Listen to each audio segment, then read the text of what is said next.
Sveiki, šiandien gerokai palyjo ir galima patręšti hortenzijas. Dabar tokiu metu iki pumpurų atsiradimo rekomenduojama šita tokia formulė 18-18-18.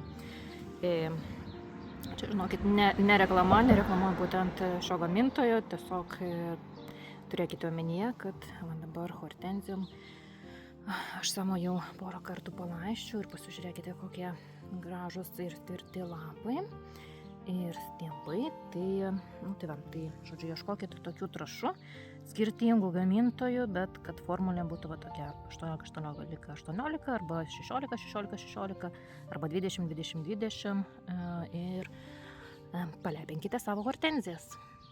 Ir kaip tik laikau didelį šaukštą, tai reikia tokio didelio šaukšto ant 10 litrų vandens.